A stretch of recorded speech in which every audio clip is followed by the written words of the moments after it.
Хоригдол байсан залуу хүн хаан ширээнд суух болсон ч хоосон гэр бүлээс гаралтай хүн хэрнээ улс орныг удирдах болсон ч гэсэн хүний зөвлөгөөг үл ошоогч ухаан мулгуу хөгшин хаантай байснаас ядуу хоосон хэрнээ ухаалаг мэргэн залуу хаантай байсан дээр ажээ. Гэтэл наран дор хүн төрлөختнийг араасаа дагуулах өөр нэгэн залуу гарч ирдгийг би бас харлаа.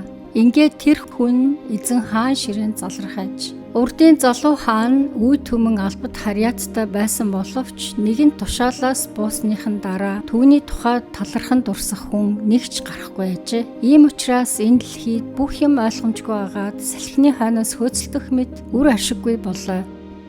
Өнөөдрийн магтаал алга ташилт маргааш нордоос мартагддаг. Алдар гавьяан замхан арилах манан бодон шиг. Энэ нь яг утаа манан шиг уус шалга болдог.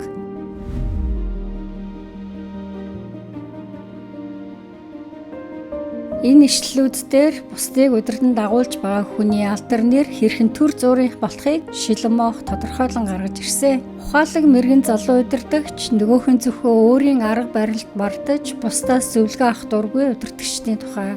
Бардам зөрүүд удирдагч нь мэргэн зөвлөгөөнөөс холдож мунхаг байдал нь өөрийг нь хожим уруутуулан дороотуулна гэдгийг мэддэггүй. Хэрвээ бид ямар нэг алдар нэр, цол хэрэгэм, албан тушаал, бусдаас ирэх магтаал, алга ташлтан дээр тулгуурлаж байгаа бол энэ нь хожим салхины араас хөөцөлдөх мэт эцэст нь хоосон үлдэх нь ойлгомжтой. Ингийн оронд бид Есүс Христэд итгэж найдан түүгээр дамжуулан ертөнцийн эзэнтэйгээ харилцаагаа сэргээснээр бид мөнхийн амжилтыг бүтээж чадна. Тэгэхээр та хитрхи энэ наранд орох алдар гавьяатаа зурлаад байна уу? Эсвэл ертөнцийн эзнээс өгөх амлалтанд итгэж найдаж байна уу? Өнөөдөр бид зүрх сэтгэлээ төлөв даруй байлгаад түүний мэрэгэн ухаанаас суралцаж ертөнцийн эзнийгээ таньж мэддэг зөв зүрх сэтгэлтэй хүмүүсийн заавар зөвлөгөөг анхааран сонсож сурцгаая. Яагаад гэвэл бусдын магтаал алга ташлтын оронд ертөнцийн эзнээс ирэх тэр мөнхийн ухаалаг мэрэгэн байдал нь мөнхөд үлдэх баялаг үлээ.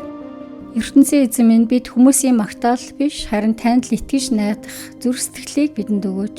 Бусдын магтаал алга ташлтыг биш харин таны мэрэгэн ухааныг сонгож амьдрахад мань та бидэнд туслаач. Таны үгэнд баттай итгэж найдаж баймаар байна. Есүсийн нэрээр гуйлаа. Амен.